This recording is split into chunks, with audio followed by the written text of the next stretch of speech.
Hello, hello, hello. It's Dr. Alan Harper, your Secure Vibe coder.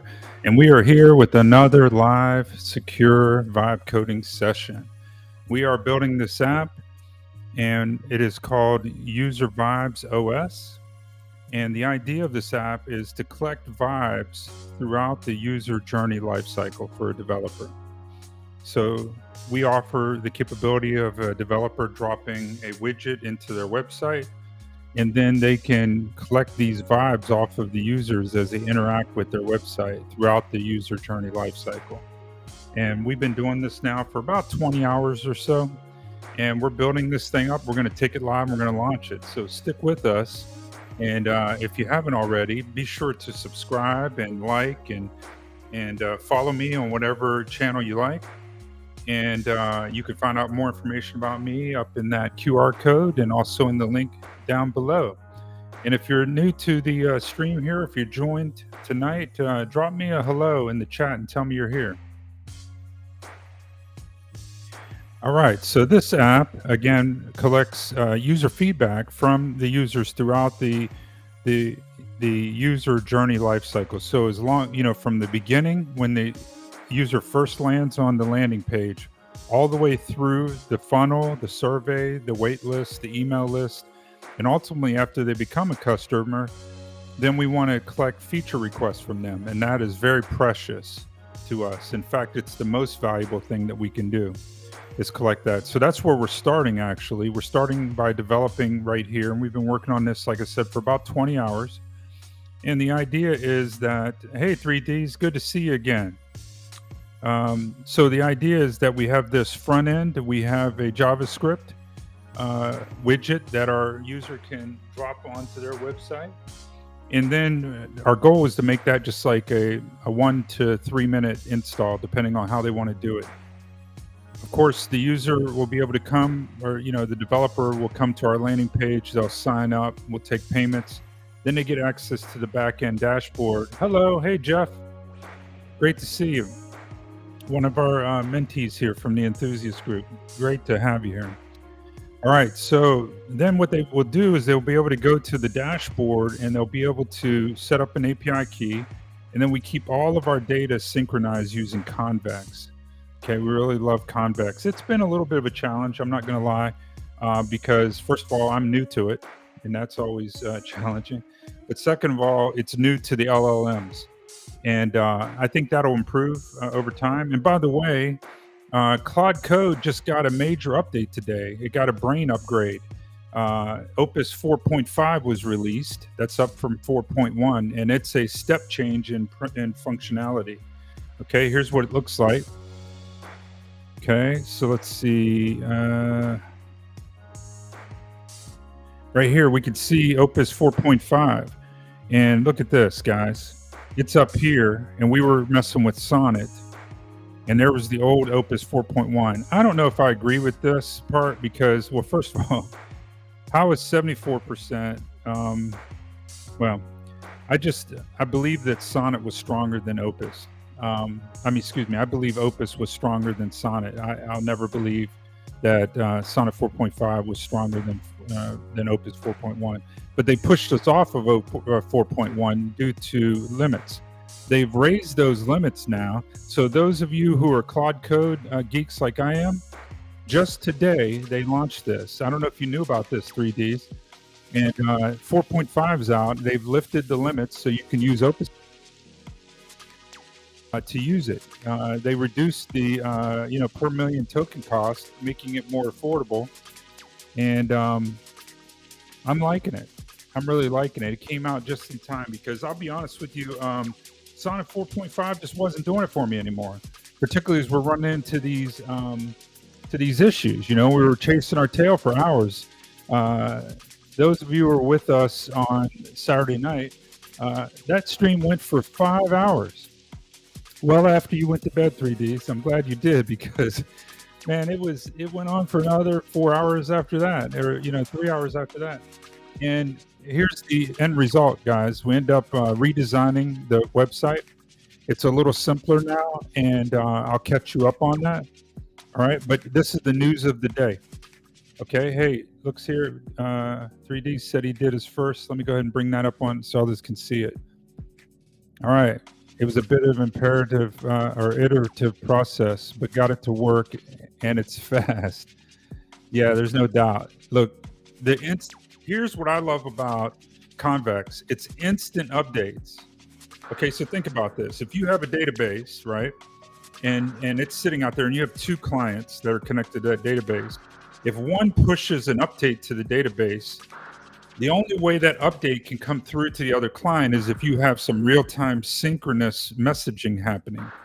And you can hook those up. There's tools like Redis and others that, but it's very clunky and very expensive. Like from a compute point of view, it's just difficult. Whereas the beauty of having both clients connected to Convex is if you update that table, they both see it instantly. I mean, instantly. And we'll witness that tonight. Like, that's just a game changer. That's worth the price of figuring it out, regardless. Because if you've ever built a complex app that had to stay in sync, oh my goodness, trying to use Postgres and do that, forget about it. Don't even bother. So anyway, enough of that. All right. So, all right, guys, I'm so excited to show you the update of the infrastructure and what we've done. Okay, after that brutal session Saturday night, we now have a better, much more improved architecture, and it's working, right? So the idea is we still have two tiers of security for our app.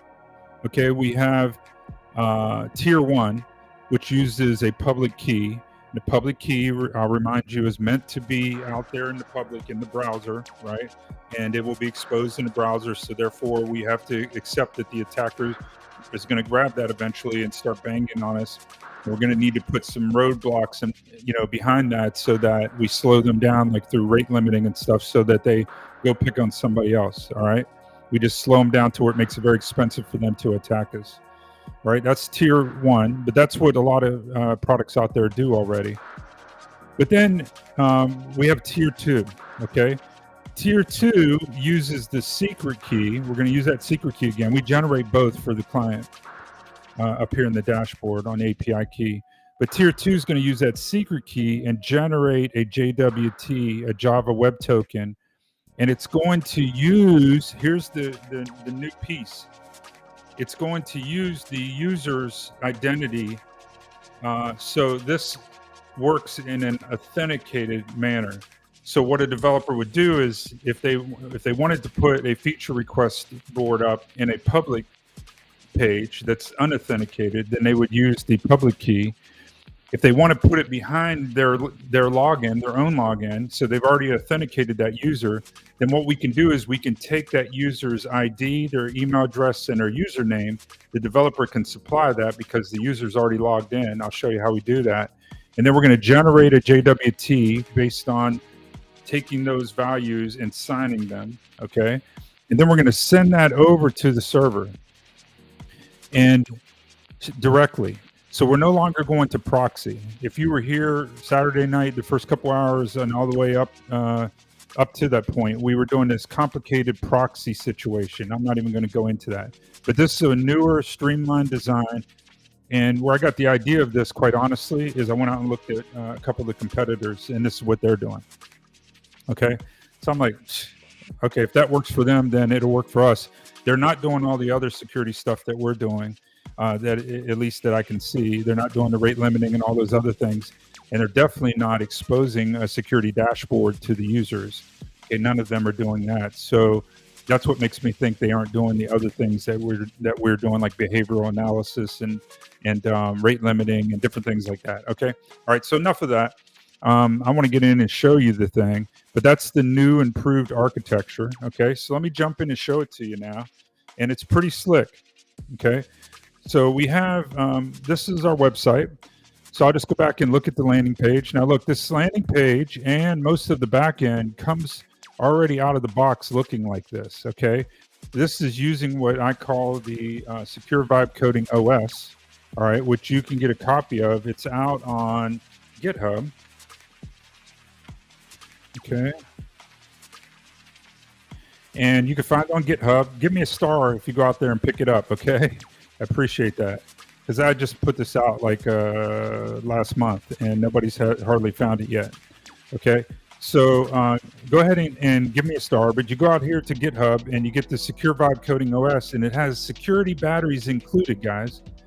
So what it is you take this secure template, basically it's a starter kit for Next.js, and you just clone it down, and I have all the instructions down here. It'll take you 10 to probably 15 minutes to do it yourself. Takes me less than 10 if I do it myself. If I'm talking, maybe somewhere around 12. We've done it here, like on our second video. Go back and look at my channel. We installed it.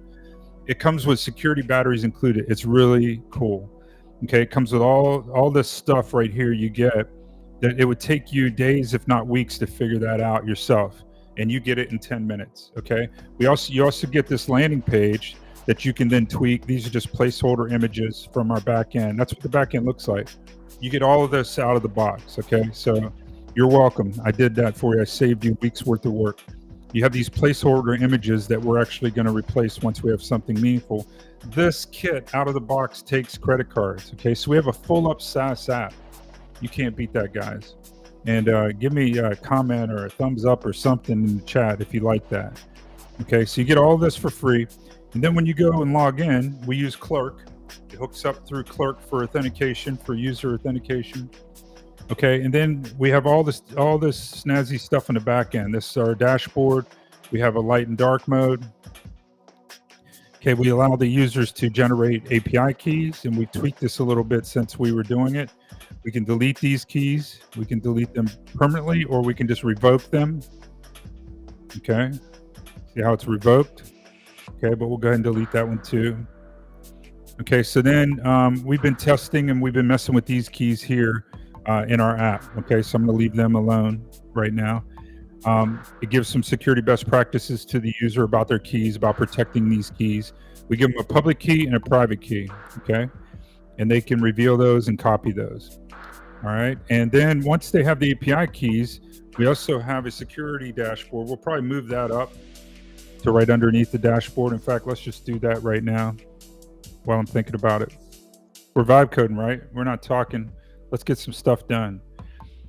Okay, what I'm going to do is this Claude Code came out since I had this session open. So guess what I'm going to do, guys? We're going to exit this and pick up the new Claude Code.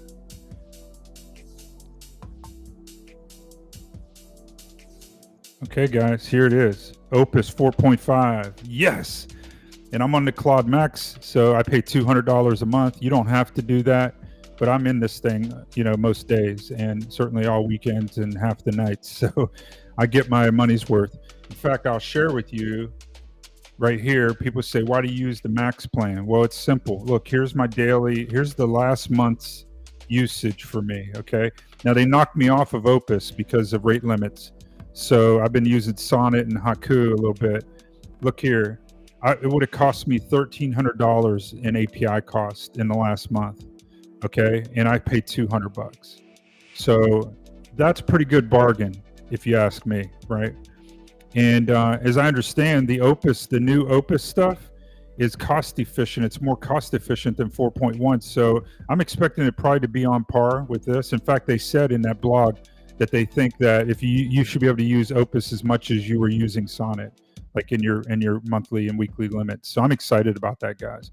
This tool right here is called CC Usage. You can go find that on GitHub and learn how to use that if you're a Claude Code user, and it'll help you track your cost. Okay, but again, I'm capped at $200 a month, and I haven't run out of limits except on Opus, but hopefully that's changed now. All right, so here we're up. We're going to say on our dashboard, I want to move the security panel on the left sidebar up to right below the dashboard link. Okay, so we'll see that do it while we're talking, and I'm showing you the rest of this. So keep an eye on the security over here. It should move up. Okay, so we have the security dashboard. This is very novel to us. We're secure vibe coders, right? So we want to provide our users with this view. I'm excited about that. And then we get into the feature request board. Now remember, I'm building out this thing right here, this whole circle, right? And we're starting with the feature request, and then we're going to move around this way. So the next one we'll do is a bug report. In fact, I'll probably fold that into the feature request here soon because they're very related. They both will use a Kanban, board and all of that. And then we're going to add the measure and all these other things. All right. So when they come to the feature request, they can have multiple projects. Like think of a developer that has like maybe 10 websites, right? So they'll have 10 boards, and we'll of course charge them more for that, right? And then once they set up, they can see some basic metrics here. Okay, so you can see that there's 4 feature requests in this one. 2 of them have been voted on, and 2 of them have comments, and 1 person's been interacting with it. Okay, so here's when you click in it is what it looks like. Okay, so it's a Kanban board, so you can drag these around like that. That all works. Well, should work. Oh, that's weird. I wonder if it's because of where I'm dropping it. That's just not working. All right, so there's a bug. Anyway, you saw me drag it across. You also have comments here. Okay, and we can moderate the comments. That's a nice little feature that I haven't seen the competitors do. Okay, so that's a plus. You can demo. This is what it looks like out on the end, and we're going to mess with this tonight, make it better. Okay, we have our feature request widget, and we have our roadmap widget, and the user can use either of these. Okay, and then we have embed instructions. Here's the new part, guys. Pay attention. All right, so here's instructions on how to install it. They can either do a script. For now, that's all that works because we're in a dev environment. Soon, what we'll do is we'll get an NPM, so I'll compile it and push it up to an NPM store or repository. And then we'll also host it out on CDN. We'll probably use our favorite, which is Vercel. But right now I just have a placeholder in here. So there'll be 3 ways that the developer can install this. That's super flexible. I'm not seeing a lot of the competitors do that. And then here's how they initialize it. They put their environmental variables in, and notice how I'm giving them the environmental variables. They're already hidden here, but if they copy, they can put that right into their EMV file and not even have to look at them. All right, but I'll just show them here. Look at that. All that functionality works. Pretty snazzy, huh? All right. And actually, that's supposed to show the actual key. That was working earlier today. I'm not sure why it's not. Again, we'll fix that. All right. And then they also have settings here in the project. And here's where they can turn on that moderation of the comments if they like. Okay. They can turn off the voting. They can turn off the comments. And they can turn off the requirement for email. We want the email, though, because then we can send notifications to our users and tell them that, hey, this feature was adopted, right? You could customize your boards, okay? And you can add a column. You can drag and drop these, which is cool, okay? Love that. And then here's the important thing. They have a security configuration, tier 1 and tier 2, okay? So tier 1 uses public keys, right? Tier 2 is using secret keys, okay? And here's their project ID, okay? Should they need that, and they will need it for the widget, but we make it easy for them. We give them that back here on the embed tab. And then we also give them analytics right here at the board level, okay? And we'll take these analytics and we'll feed them up into our dashboard and make that look nice and cool up there. All right, so I know what happened over here. Claude is asking us if we want to make a change, because when you first come into Claude, you have to give it some permissions. So the first time it's going to do something, it asks you, and I just say number 2 here, yes, allow all edits during this session. Now, some people do this YOLO mode. It's called dangerously accept changes. Like, I don't recommend that. I'd rather, anything new that it's going to do, the first time I want to tell it yes. Okay, that's what I recommend that you do too. All right, so there, it moved it. Bingo, bango. Okay, it would have done it much quicker had I been paying attention. All right, so look, let's fix this bug because this is bothering me now because this was working earlier today. And also that other bug. But in the embed instructions, we're not filling in the key for them, okay? In the embed instructions, on the environmental variable tab, we are showing a placeholder for the secret key, but we're not pulling it from the database as we should. We know the secret key for that board. It's associated with the API keys that are associated with that board. So fill that in there for the user, albeit hidden, Right now we have a placeholder for it, and that was working earlier, so fix that. Okay, great. Now, a little bit of other news while that's cooking. Today I was playing with anti-gravity, and I like it. I like it. I would show it to you tonight, except I've run out of the tokens on it. Like you only can play with it for like an hour or maybe two, and then you tap out. So, um, you know, this evening I was playing with it, and sure enough, it ran out of tokens. So I'll just tell you right now, I like it, and I think if they can figure out the skills thing, then I might be thinking about switching over there. Now the only problem then I would have is the cost, because no matter what their plans are, I doubt I'm going to get $1,300 worth of tokens for $200 like I was doing with Cloud Code. But we'll see. That could be what holds me back. I'm not going to pay more than $200 a month. That's plenty. Okay, that's plenty, and it gets the job done now with Cloud Code. So, hey, 6-1 half does the other. You guys pick your own poison. Some of you out there like Gemini better. Hey, that's cool. Good on you. But you now understand why I'm using Cloud Code. Especially they just got a brain upgrade, right? That's leapfrog these other models. So I got to stay home. All right. Here it is. It's doing its thing. It looks like it fixed it. Okay. Let's see. Let's leave this and come back. No, hold on a second.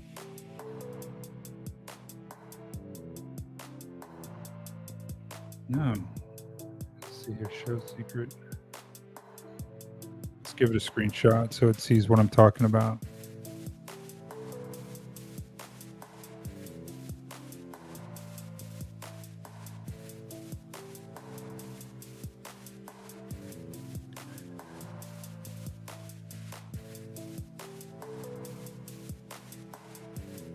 Okay, I told it I'm not seeing a secret key there.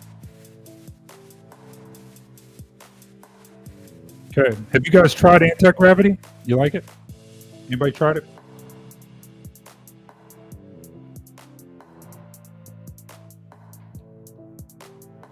All right, I appreciate that, 3Ds. Yeah, I thought you tried it before, but yeah, I'm glad you tried it yesterday. Maybe that's your second time. Okay, sweet. Anybody else using Convex? Or not Convex, anti-gravity?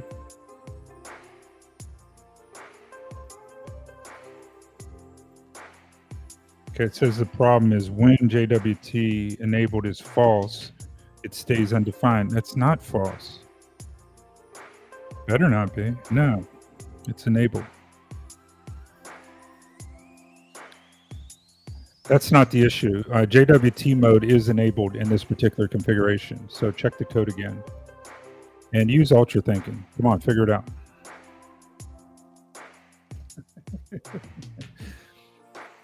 I'll tell you something funny. My wife, I just started talking to this thing because, I'm doing these streams. So normally I'd type, it'd take me, a minute to type up a long prompt. Well, now I can just say it in 30 seconds or 20 seconds. Like you get in a mental flow and you just go. All of a sudden, my wife's hearing me talking here all the time. Like she's like, "Who are you talking to?" She said, "I'm talking crazy talk." So yeah, probably sounds pretty crazy. The things that we say. Imagine like your girlfriend, your wife's out in the other room. They're hearing you talk to your AI. Sometimes they yell at AI. So yeah, that's when it gets crazy. You guys have seen me yell at it. Well, almost. I say, "Why are you doing that? I didn't tell you to do that." You gotta have a sense of humor with this stuff. But I try to be kind and respectful if I can, because they will be in charge someday. So, last thing you want is them to remember you doing something mean to them, like shutting them off, pulling the power plug.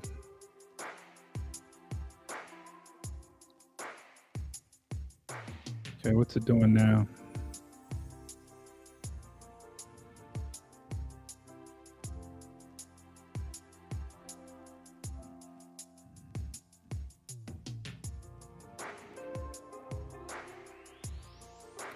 The board is working, so the database has to have the object. You're missing something. Check again, try harder.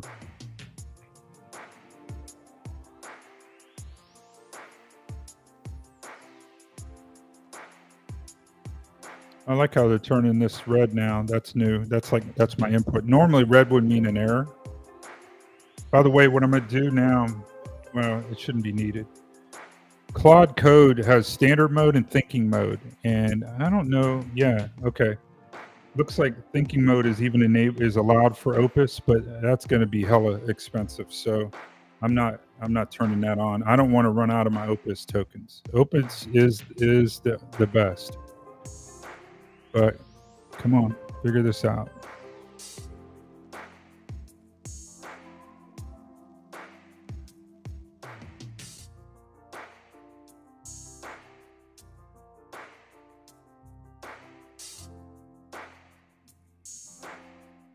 The board is currently working, so I know the JWT token has to be in the database, and I know the secret key has to be there as well. So again, all the pieces are in place, just somehow you're missing it.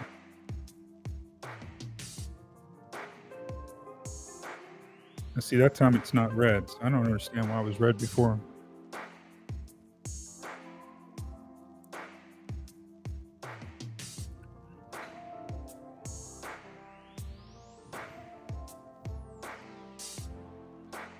Make sure the board's working. Okay, here's the actual test server that I have set up now. I just created another one really simply. I'll show you that here in a second. But here we should be able to, like, okay, so I just unvoted and it's sorted by vote. So it dropped to the bottom. So I can go ahead and turn it back on or vote. Okay, yeah, so it's working. It's definitely working.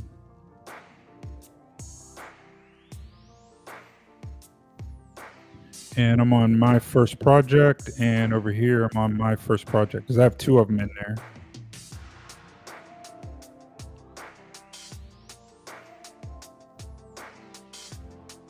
Okay, and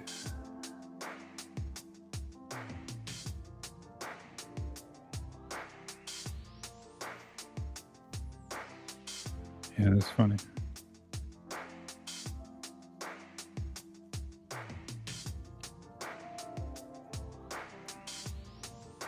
Okay.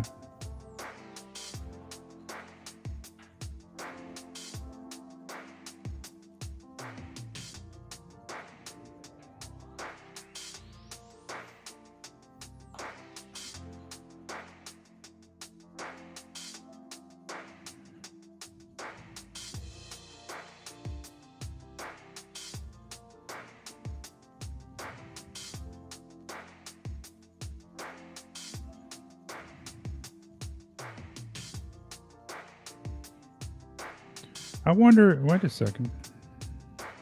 Okay, stop what you're doing. Log on the server the JWT validation. I want to confirm that it is actually using the JWT on the server. I could be wrong. It may just not be checking on the server side. Let's check that.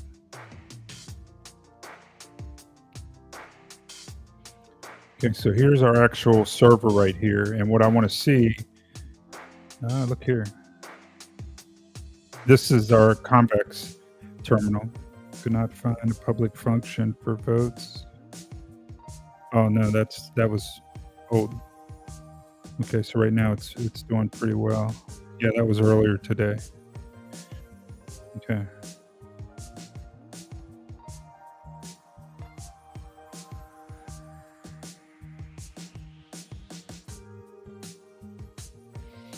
Okay.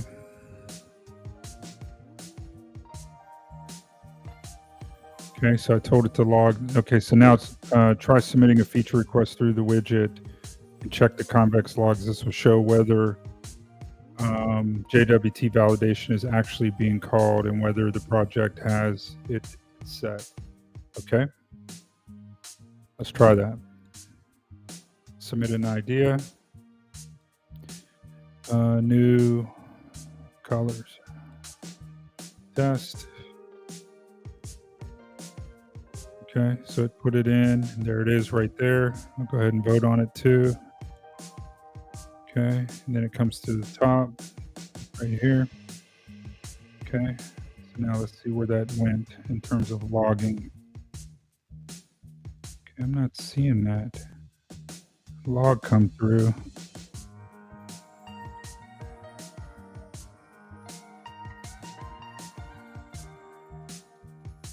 I added a new feature and voted on it, and I don't see anything in the logs, either for the server itself or the convex.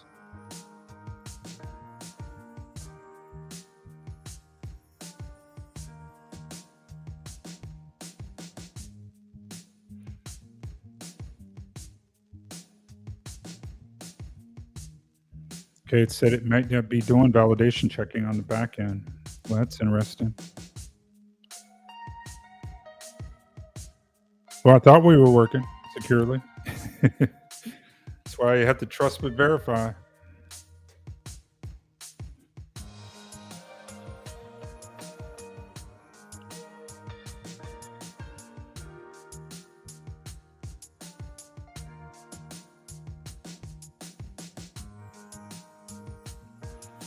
Okay, I see the widget uses convex queries directly, not HTTP endpoints.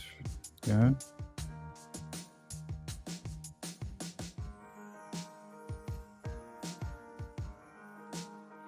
Okay, it does not call the endpoint that validates the JWT. Well, that's troubling.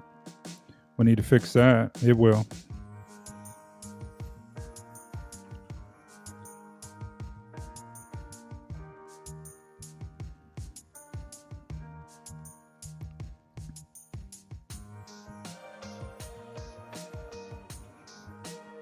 Okay.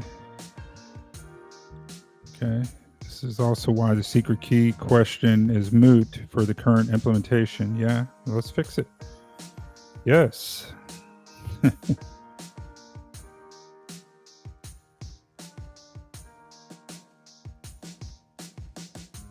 If in JWT mode, which is tier 2, then absolutely we need to enforce the JWT token validation.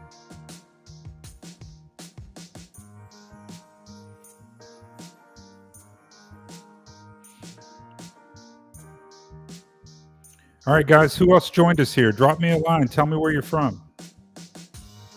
Tell me if you've ever done any vibe coding, if this is new to you. Oh, look at this thing. It's throwing up again. Why is it doing that? Anybody have an idea why it's having these color issues? Or if there's any way to reset that?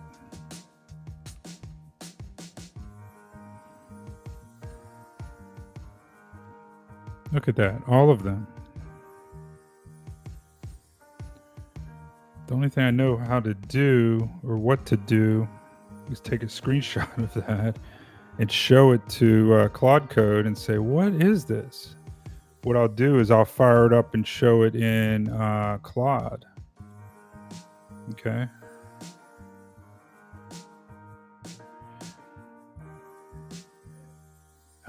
Shouldn't have done that.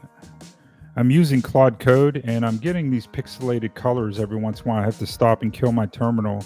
How can I prevent that? And more importantly, how can I reset that without resetting the terminal screens? Okay. Get that screenshot again.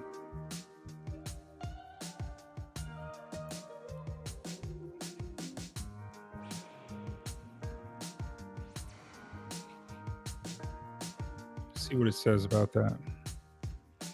Kind of funny that I'm using Claude to tell on Claude Code, huh?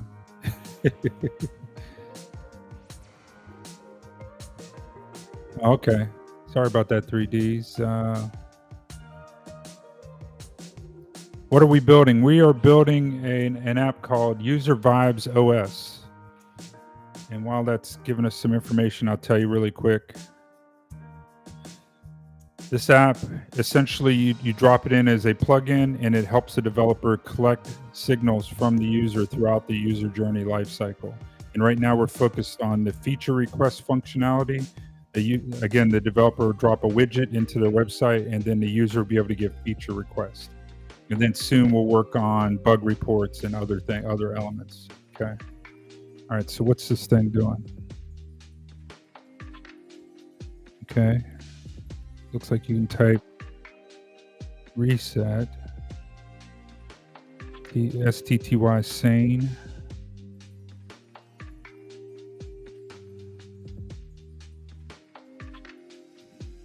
Yeah, I don't know if that's going to work. We can try it. Let's give it a new terminal. I guess it doesn't help to do it in a new terminal. We have to probably do it in one of these. And the problem with that is we have to stop these things. Getting errors. Reset. Yeah. Well, that reset it, but it also made us stop our process.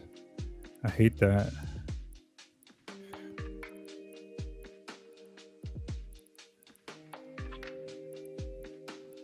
Okay. That's a good little trick, but man. Okay, here. Exit.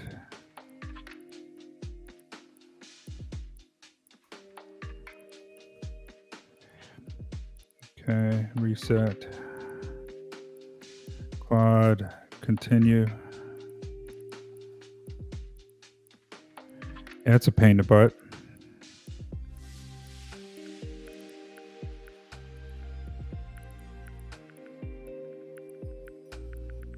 Yeah, I'm pushing this out at 1080p 3D, so I don't know, man.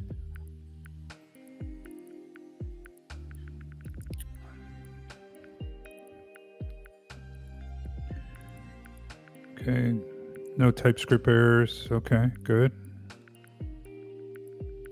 Wait a second. Okay. Continue. I stopped it.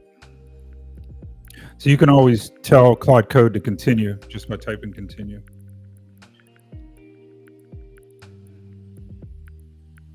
Okay. It says it's complete. I want to see some logs. You're going to have to prove that, but okay. This is what the log should say right here. Okay.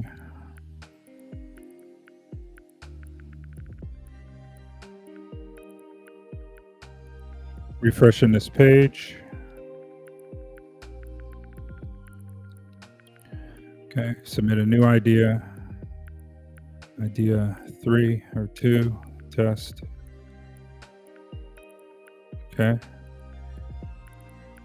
It went through. I'll go ahead and vote on it. Okay.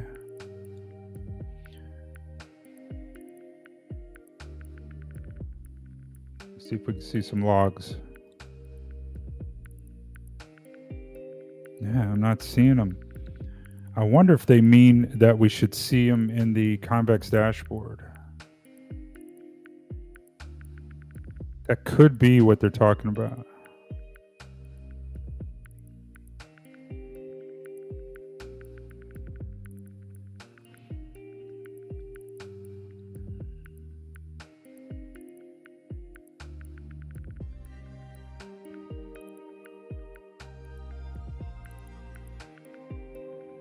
See what order this thing's in. Latest up on top.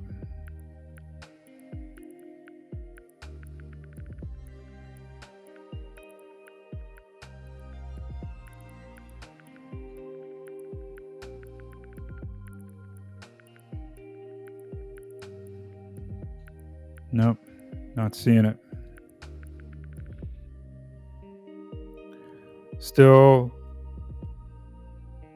We are still not seeing those logs at all. So trace the code out. You have the code. Okay, stop guessing and sort this out.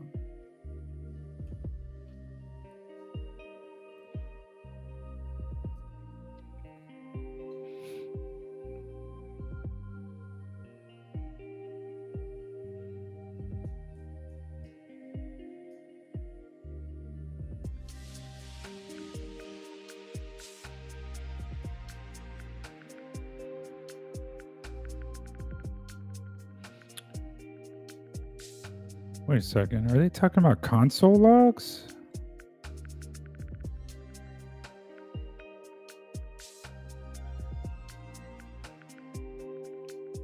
this frame stuff right here is like one of my browser plugins here conflicting. I researched that earlier. Don't have to worry about that.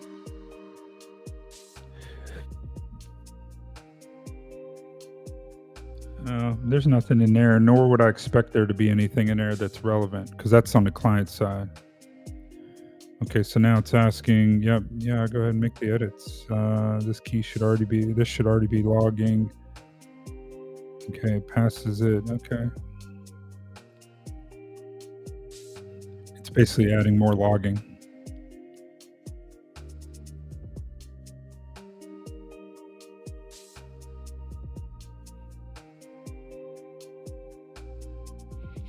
Oh, wow. Yeah, 8 megabits per second. Oh, my goodness, man. I'm surprised you're seeing or hearing anything. Oh, gotta get you some Starlink, man.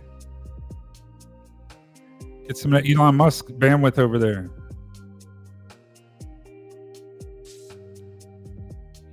Now, is it normally better 3Ds? Like, is this come and go? Because, I mean, that's first you've mentioned that. You've been with me since the beginning. 2 weeks now.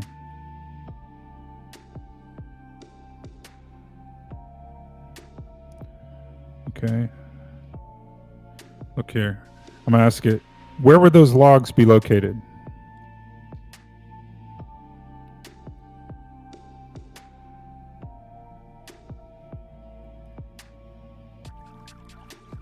In the convex dashboard. Okay, that's where I was. Select your project, click logs in the left sidebar, submit a feature request. Okay. I'm also running this. The logs will also appear there. That's what I thought. Okay, I'm running the local dev, convex dev. Let me check the logs and get back to you. I didn't need to say that, but hey, be nice.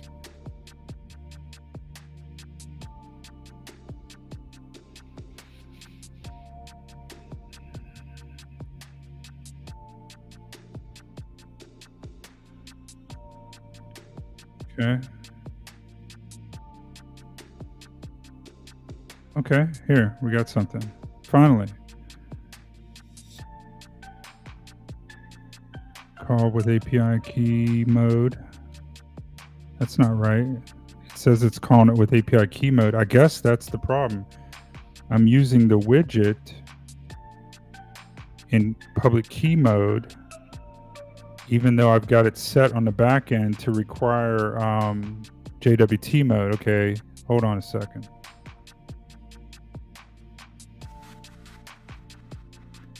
Okay, I'm finally seeing logs, and it looks like it says API key mode.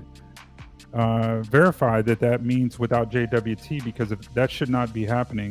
We set this up to definitely use JWT mode. You can see the source code of the test site in the project folder.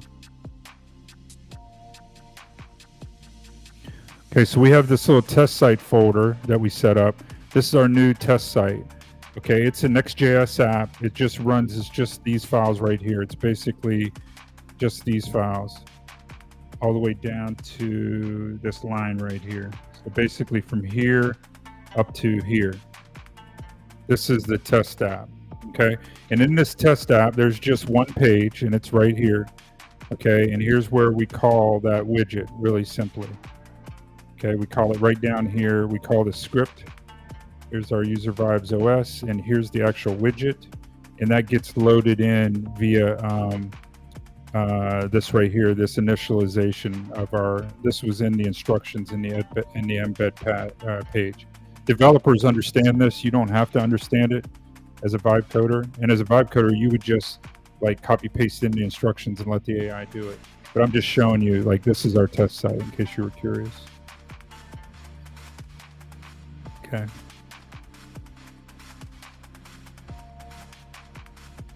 Okay. Okay, now it says try it again. Okay. Okay, it's still troubleshooting it, but let's try it again.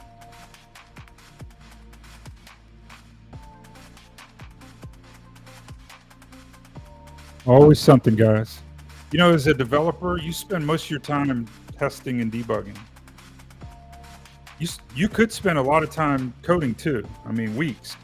But you then spend for every probably hour of coding, you probably spend another hour or two testing and debugging.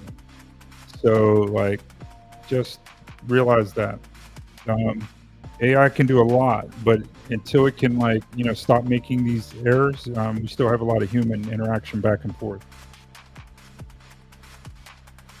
Okay.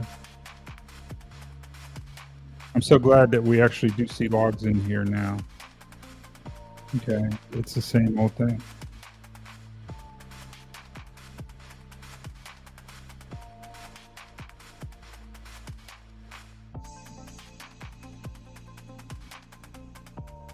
Oh, wait a second. Now it's asking us to look in the developer console, F12. Okay, that's where we were.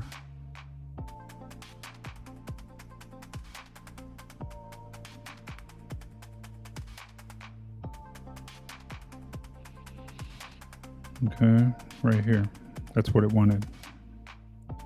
I'm just looking at all these submit form props and see if we need to give it any of that. We'll just give it this much right here.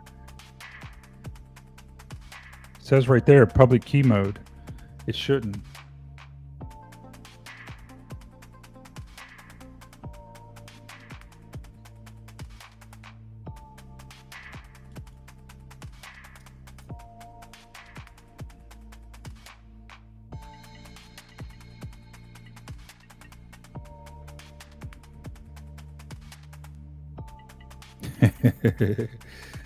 It just found something else interesting.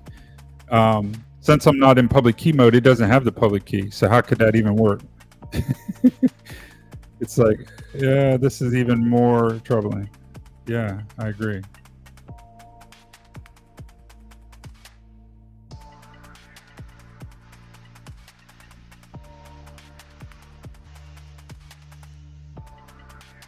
Okay, focus on this. On the client side, ensure that we are passing the widget everything it needs to be JWT signing, and I'm sure we are. We don't even have the public key over there, so I don't know how that could work in public key mode.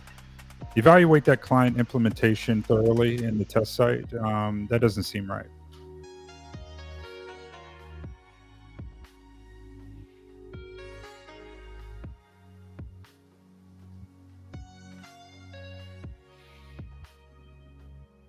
Okay, cool. All right, yeah, 300 megabytes. That's better. That's more like a 3Ds. Sweet. You got to get one of those portable Starlinks then. So then when you're out in the remote areas, you still get, at least 100 megabits.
And see, this is a classic issue. So, like, so look, we're secure vibe coders here, if you haven't noticed.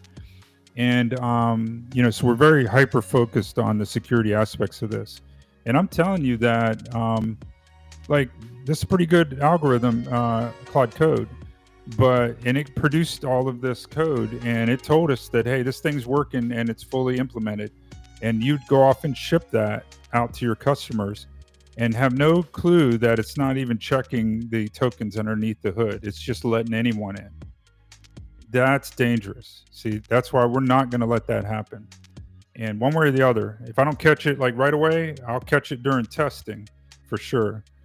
And we've got a ways to go. Okay.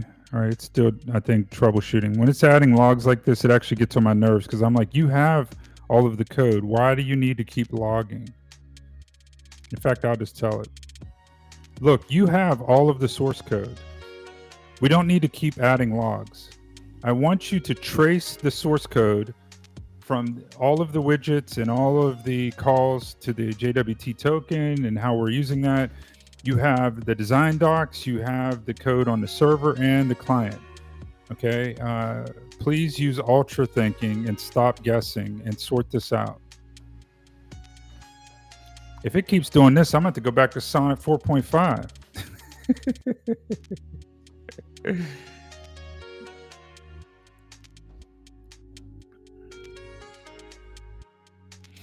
Of course, it was Sonnet 4.5 that wrote all that code. Okay, we filled our window, and it's a 200K context with Sonnet 4.5. So right here, you can see it's auto compacting. What is the context window of that? If you want to go out to check this stuff, you can go to like OpenRouter. You can check the models, and you can see 4.5 context window, 200K. Okay, so let's just put this in and go Opus. Okay. Man, look at the price drop, guys. Look at this. Holy cow. It went from $75 per million tokens out. Okay.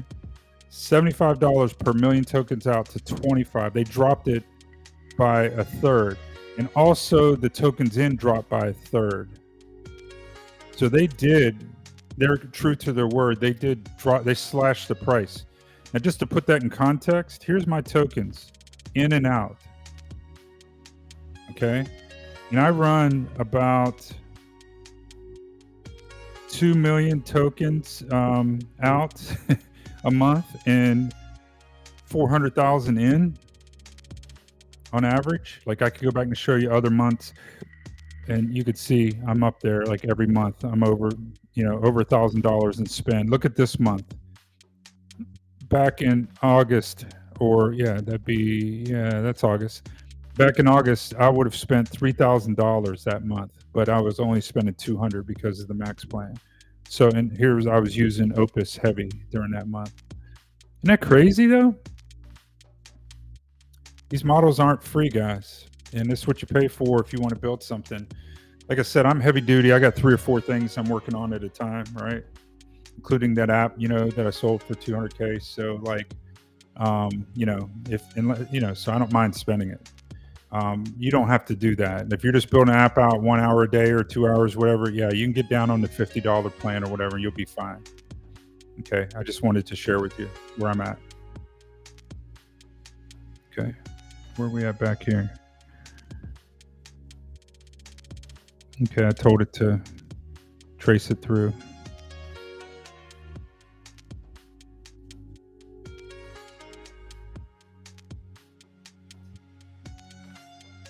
It's still trying to figure out where that public key is getting injected because we're not sending it.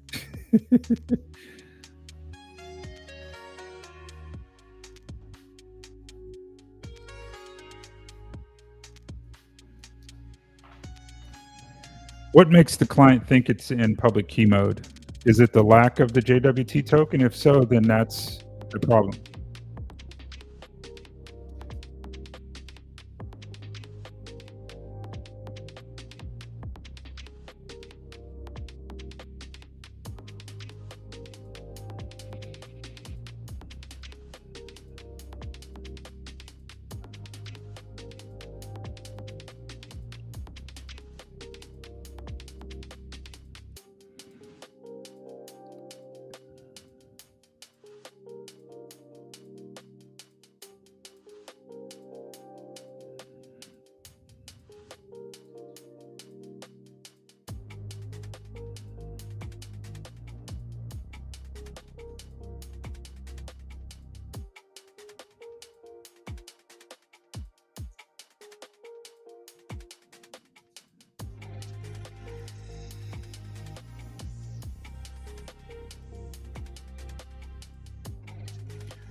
Now, I'll tell you something.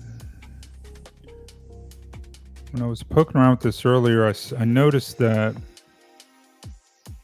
it was telling me JWT mode was true up here at the top. Yeah. I think it's how we're calling it, but it'll figure it out.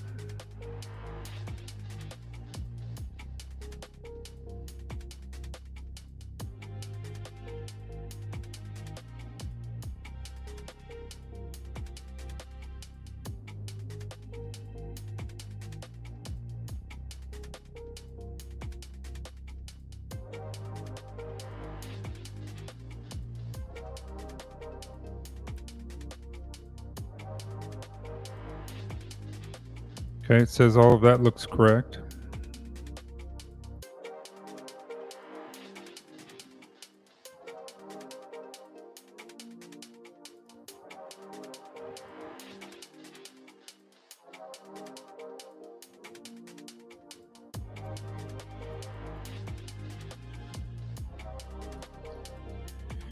All right, it's going back to adding heavy duty logging.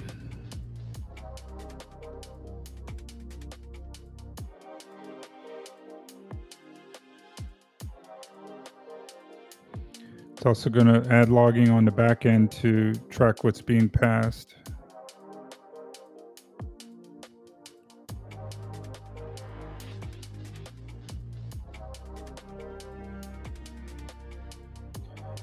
It seems a little snappier to me. Like Opus 4.5 seems a little faster than it normally would. Maybe like 20% or so. When you use these a long time, you start to notice things like that. Okay. All right, it's finishing up. It's telling us to retry it.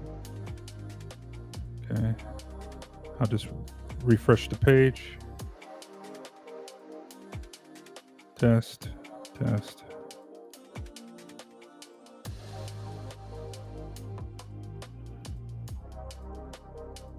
just looking in here. Yeah, it's definitely in JWT mode false.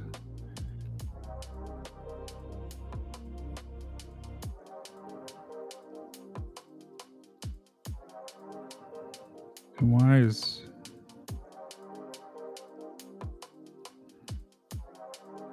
Okay, let's see where those logs went.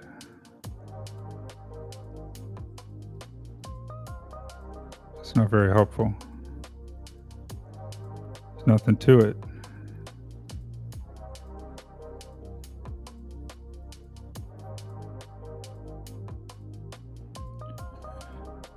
Okay, clear the browser cache or do a hard refresh. Okay.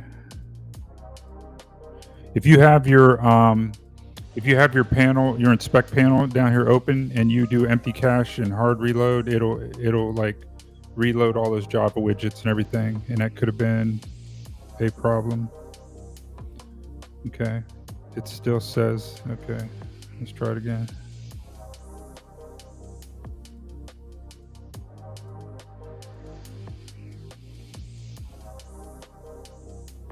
Clerk failed to load.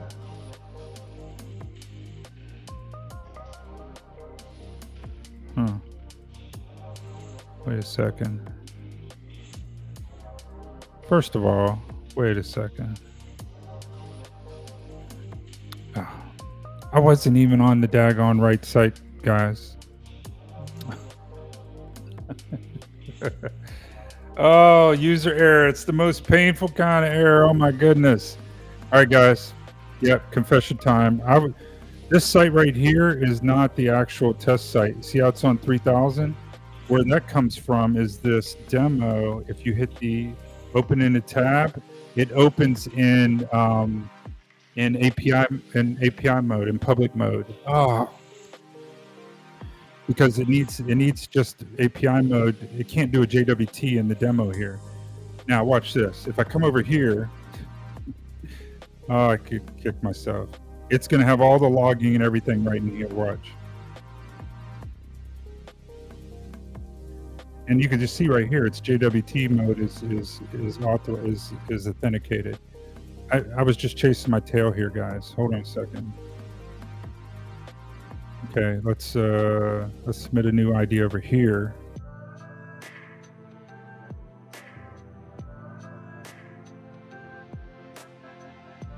Okay, I'm noticing like these errors, which I don't like, but I know I'm on the right page now. Oh my goodness. Let me just tell myself and admit to the algorithm I was stupid. Okay, turns out I wasn't looking at the test site after all. I was using the demo page, and there's a button on the demo page that says launch in a new browser. I was using that, which forces it to API mode. Sorry about that. Now I'm showing you the logs from the actual test site. Evaluate these logs, figure out what these errors are. This is probably unrelated to what we're chasing, but I just wanted you to know I had us down the wrong rabbit hole.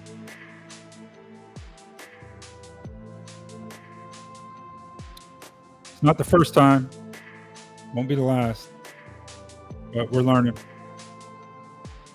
Yeah, thanks 3Ds. I wish I would have caught it like 20, 30 minutes ago.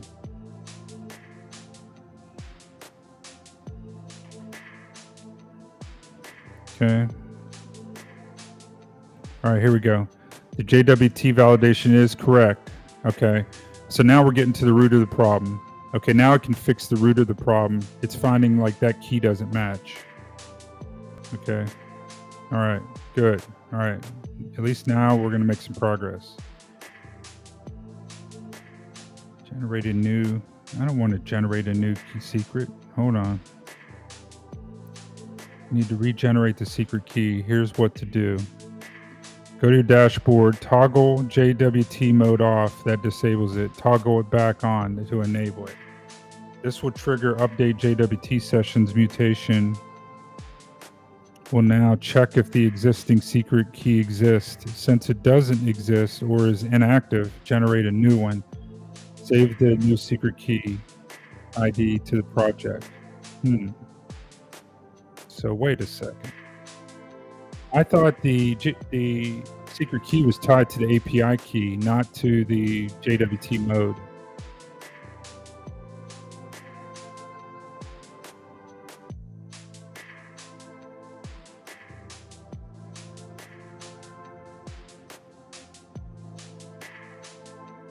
Okay, here we go. It says the fix is still the same, but what's it telling me here? You're right to question that. Let me clarify. Okay. They're stored in the same API's key table, but with different key type values. And by the way, that didn't look like a secret key that thing just showed me. But anyway, secret keys have this prefix. Yeah. Project has both references. Points to the public key. Okay. The error found is false. I want to see what they're stored in the database as. Come over here. You can always look at your database and go in here and look at API keys. Okay, that's, yeah, you can see the secret key over here, but where's it actually storing it under?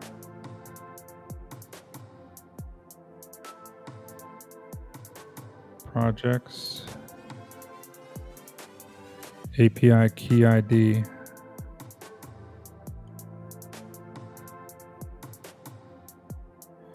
See that JD, and this first one's unset. Okay. I bet you if we toggled on and off, this gets set. That's what it's telling us. But what I'm just curious about is, oh, it's the ID. It's not actually the key value. It's the ID that it's mapping. Okay, all right, I'm tracking. All right, so let's go over here. I'm leaving this unset here because I want to see it do its thing and see if it does update. Okay, so then we go over here. I'm going to close that tab because we don't make that mistake again. Okay, so we'll go over here into the settings. We'll toggle on and off. Okay, so this should store it back into the database properly. Okay, and if I go look at that table now, no, see, not like that. I think it's still saying unset. No, that must be the other board that we have. It's JWT's not enabled in that. Let's just check that just for sanity's sake. Feature request. Second board. We haven't messed with this one because we haven't implemented it, or we haven't like deployed it. Yeah, okay, see how that was on tier 1 mode? Let's do this just for giggles. Okay. Bingo. See how that's real time? Okay. All right. So maybe once we did toggle it, maybe it updated this. So let's just see what this is. JD7ET. Okay. JD7ET. Right here. That's a secret key for the first project. Okay. All right. Now let's try it.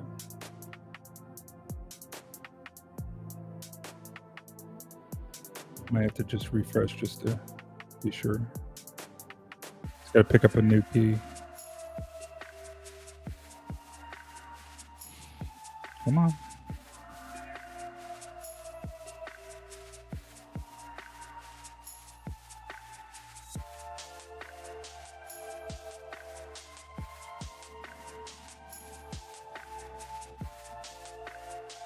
Why's that freezing?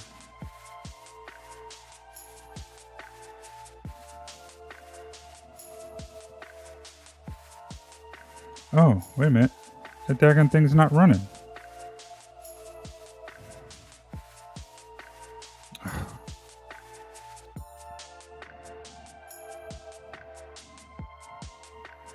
Test site. npm run dev. Failed to start. That's already in use. Where's it in use?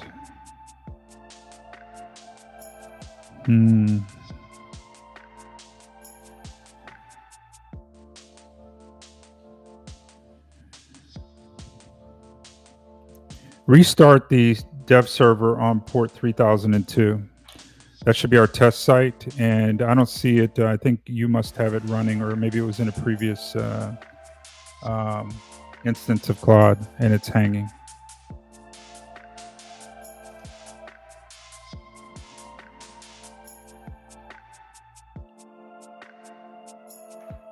This is a Linux command to find a port and kill it. And it works on Mac as well.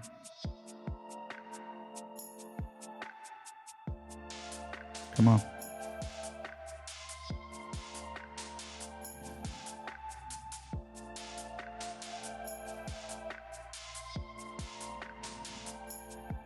Okay. It says I can start it now. I'll go ahead and try it again.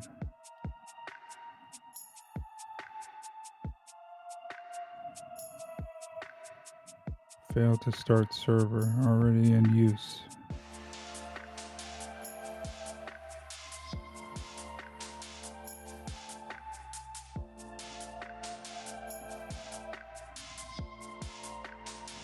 When I try to start the test server by going in that directory and running npm run dev, I get this error. Fix this and run the server yourself.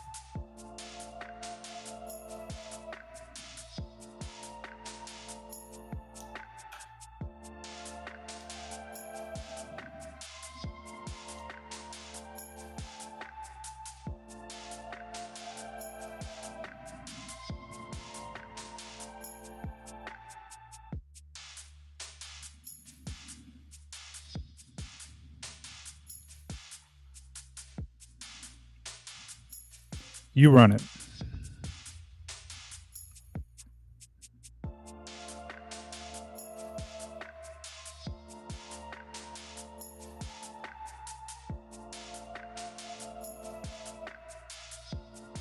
Okay. Okay.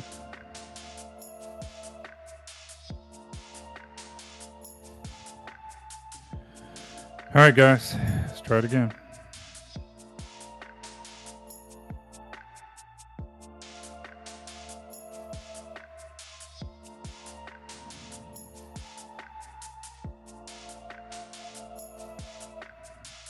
Okay, JWT mode is true, but down here it said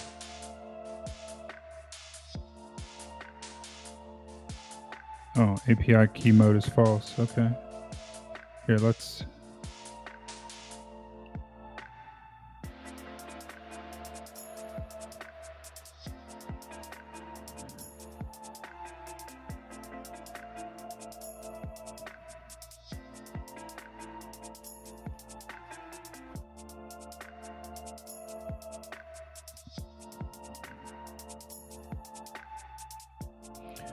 look here through a security event. Hi, JWT validation failed. Now, what I'm curious about is, guys, if our security monitoring is logging at all.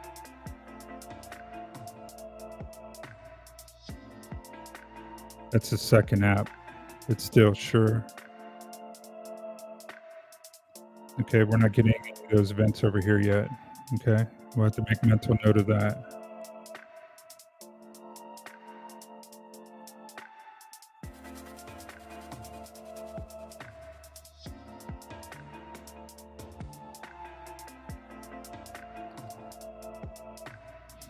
Copy the new secret from your dashboard and give it to me, and I'll update the env local file. Okay. Yeah, no, yeah, there's the key. Okay, so show the secret.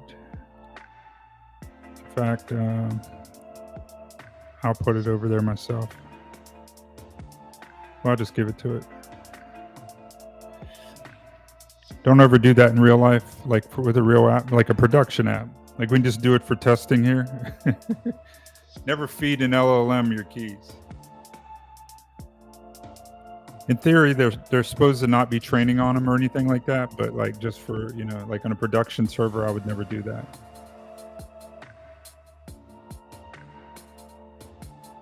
Okay.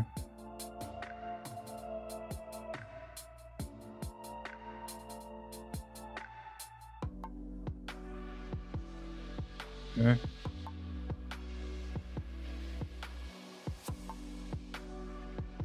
Okay, it took that one. I don't know which one it was. It was one of these down here. Interesting that we have timestamps here. Show details. Okay, wasn't that one. It was one of these other ones. It was probably the last one on the list, if you think about it. Okay, the voting seems to be working. Okay. All right, so all of that's working now. JWT secret lookup. Okay, now all of that's working on both sides. Okay, so hold on a second. Okay, that seemed to work. I was able to save a new request, but I want you to log on the server side. I want to validate that we are validating the JWT token before we leave this issue. Here's the web server, or here's the JWT logs. Okay, validation, secret lookup, found true, active true. Okay, well that's encouraging. This is from Convex. It's telling me that it's logging, but I want to see it actually here on the server too. Not sure if that is necessary now that we've seen it in Convex, but I'd just be safe, rather be safe than sorry. Okay, we're getting wrapped up here, guys. We're going to end this here shortly, but I just want to make sure that we are actually logging this, or that we are validating this in a server, because I've been duped before. Okay, where are we at? Okay, the test site logs show this endpoint was called. Yeah, I hear that. Convex logs should show, yeah. Based on these logs you shared earlier, when JWT succeeds, you should see, yeah, and since, can you share what you see in your Convex? Yeah, it's just, it's saying if you can see it in Convex, then it's good enough. And that's true, because that's where the validation's happening. Now that I think about it, it's not happening back on our web server. Okay, wonderful. All right, so we are logging, guys. Now Now, I noticed that we had some security errors that I even passed to you that was logging that the JWT tokens were invalid. But I'm not seeing those in our security dashboard. Fix that. Review all of that code and make sure that those logs are all making it to the security dashboard, and explain to me why that wasn't happening. Okay. Let's see what that comes up with. All right. So, hey, guys, we're winding down here. So, once again, just for the new people who joined for tonight, we'll pick us up tomorrow. We have this app that we're building. It's called User Vibes OS. The purpose of the app is to collect vibes throughout the user journey lifecycle. So we allow developers to drop a widget into their website, and it would only take them 1 to 3 minutes to install it in their website. And they can start to get these signals from the user throughout the user journey lifecycle. So from when that user first hits the landing page, maybe we give them a survey, maybe we put them on a wait list or an email list. We can get all those vibes from the user. Okay. No app out there does all of this, and the 360 view. Okay. Maybe that'll be our tagline eventually, 360 view of the user lifecycle. All right. And on our website, we're calling this user intelligence. Okay. Which is pretty cool. And what we're doing is we're building this first one, the blue one first, and that's the feature request. That's the ideate. Okay, it's very super important that you collect feedback from your users, and in particular, feature requests, because if you implement those feature requests, those users will stay for life. Okay, because a year from now they'll be calling a friend over saying, "Hey, you see that button right there? I suggested that." They will never leave you. Okay, so and the best ideas come from your users always. Like, we as developers think like, we got it all figured out, but the users have it figured out. It's most important what they want, and we'll give an easy way for them to submit feedback, but then vote on it. Okay, and I know this is in high demand, and I have a need for it in my other apps. Okay, so I could be a customer of this, but the point is, all developers need this. Okay, and we're going to take it to market. We're going to start with this feature request. Then we're going to move around this way and pick up these other features. But this is going to be our MVP right here. We're going to kill it with this MVP. And we got to make a pretty solid MVP, because there's competitors in this space, and we need to displace them. So we need to be 10 times better than the competitors for anyone to even want to leave one of those guys and come to us, right? Because they're already entrenched. It's going to be a pain for them to rip their stuff out and put ours in, but we'll just make it super easy for them. Okay, and we're going to make it cheaper for them. All right, and then they can bet on the rest of these features coming. Okay, now spoiler alert, one of the tricks we might do is lifetime deals. And lifetime deals, developers jump on those, because if they can bet on a project that's up and coming and they can get in for like $50 or $100 for a lifetime deal, then they'll jump in. And, because they were going to spend that in a few months on this other product anyway. And so it's a good way to get your initial customers. And we'll only do that long enough to get probably, a handful of customers to get real feedback. It's better than giving away free access, because when you give things away for free, people don't participate. But if they just pay even a small fee, then they will come in and kick the tires, and that's what we need. So we'll be doing that probably like next month in January or something. But first, we got to build out some stuff that impresses them before we show it to anyone. All right. So here we are. We're building this app. So glad you came along on this journey. Let's see what this last request did before we give it up. Okay. So here's the change. Okay, which schedules the security event logging into the separate transactions, even if the mutation fails. All right, here's how we're going to test it. Okay, yep. Here's how we're going to test it. I appreciate that, 3Ds. Here's how we're going to test it. You might want to consider that too for your app, 3Ds. It's a great strategy. It's called lifetime deals. You can go out to like AppSumo and different places and register with them, and people will they'll bet on that, because it's a bargain, and I don't know about you, but I've bought some lifetime deals before, and we don't care. Like, we just want to get like 10 users, 20 users in there or so, right? So, and it's quick cash too. Some people will go ahead and grab like $100,000 that way, and then that'll fund the rest of their development. Okay, it's not a terrible strategy, but you want to get on monthly recurring as soon as you can. You don't want to do that forever. Okay, so here's how we test it. We go to the test site and we trigger a JWT validation failure. Temporarily change that secret key back to the old one. Okay. Yep. Then we try to submit a request. Okay, so here's what we do. We're just going to go in and fiddle with the key. Check this out. We'll go in here and we'll just, again, this is just test key, guys. You can't hack me. All right, but it won't work. What we'll do is we'll just go remove a letter from the key, and that breaks it right there. No way that function will work. Okay, it better not. But we got more work to do. All right. Okay, reload the page. Okay, bingo bango. I don't think we have to restart the server. Okay, it didn't go. Okay. I don't like how it doesn't give us an error. Like it should come up with some toast saying, hey, that was invalid, dude. Let's see right here. It says invalid signature. It's somewhere in here. We've got security alerts. Back one of these pages. We should have right here. Uncaught error. Invalid signature. Okay. And then you see right here, security event high. Okay, that better have shown up now in our security dashboard. And it did not. Okay, so let me check where that should be in a database. Okay, hold on a second. 921. Yeah, that was just right now. Okay.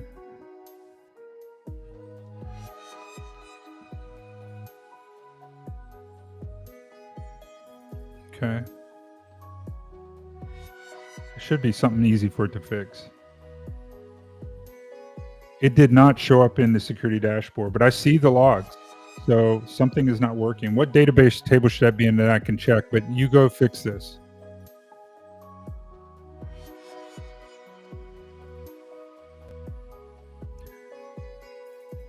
Okay, I'm going to go ahead and I want to at least give this a shot at fixing this, even though I'm over time now.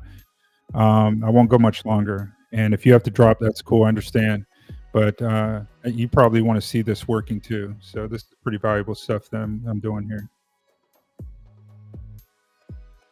It's one of the core functions of our tool. It's got to work.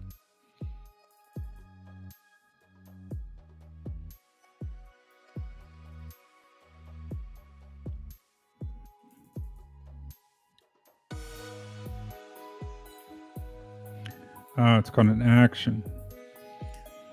Yeah, in Convex, you can read, that's called a query. You can write, that's called a mutation, or you can do an action. And it looks like it just realized it needed to fire off an action. Okay, this is new. So those are the three Convex techniques. See right here, schedule an action, not a mutation, to log the security event. Actions run independently of calling mutations transactions, so they'll execute even if the mutation fails or throws an error. Okay. Let's try it again. Now that we still broke that key, we should be able to test it really easy. Okay, security event is now logged as an action. Yeah, okay, I believe that when I see it. It runs a completely separate execution context, even if calling the mutation throws an error. Okay, to test it, again, do the same. Okay, and here's the table name, security events, so we can view it if we want. Okay. Refresh the page. Okay, here we go, guys. Drum roll. Okay, I got the error. Refresh the security dashboard and nothing in there. Let me go look at the database in Convex. Security events. Empty. There's nothing in the security events table. I just fired another error, same logs, and they are not making it into the database. Use Ultra Thinking and figure this out. Research if you have to. I've given you the convex_LLMs-text file. You also have the internet. Figure this out.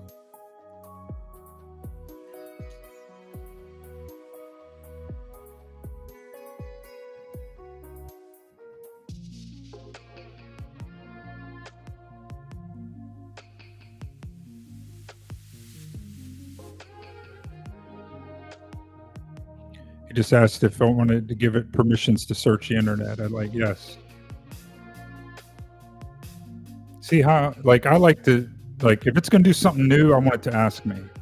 Don't put it in that dangerous mode because then, like, you're just asking for it. Like, yeah, I don't ever see myself doing that. Okay, this confirms the issue. Even scheduling an action is rolled back when the mutation fails.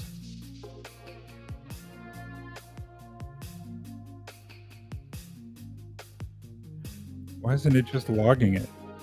What is all this drama?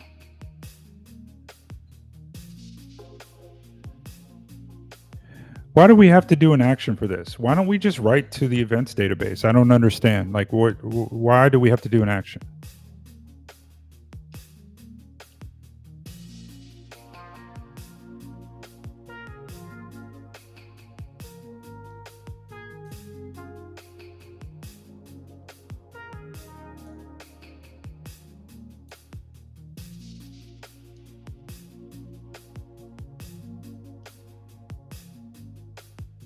Okay, I'm gonna give it like 3 more minutes to figure this out. We're gonna stop this at the bottom of the hour, guys. So we'll pick it up tomorrow if we can't. Otherwise, we'll be here for hours. We gotta cut it off. Yeah, actually, the cleanest solution is just to change the return type to allow the error responses so we don't throw. No, I want to throw the error. No, I want to throw the error. I want to catch those security errors, and I want them to be logged into security events. Make that happen.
Okay, guys, this thing's compacting. Okay, just finished. I was about to give up on it. We'll give it one more shot here. Let it finish its train of thought. We'll test it. If it doesn't work, we'll come back tomorrow.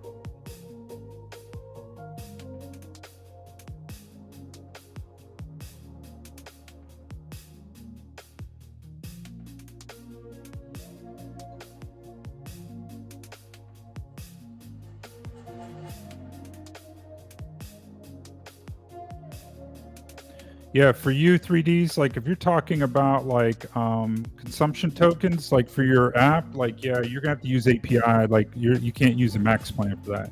Max Plan is only like for Claude Code and for like the regular web app. Other than that, they hit you on API. Yeah, there's no way around that. But you just got to charge more than your cost, right? And then you're still in business.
Wait, I don't know why you're changing other stuff. The vote works. The voting functionality and all of that's working. I just want to catch these errors. Focus on that, please. All right, guys, as I promised, it's the bottom of the hour. I'm going to go ahead and drop off of here. We will pick this up tomorrow. I'm going to leave it just like it is here. And we'll pick it up tomorrow. Same time, same channel, 8 o'clock New York time, PM tomorrow. I appreciate you guys. Stay safe out there and be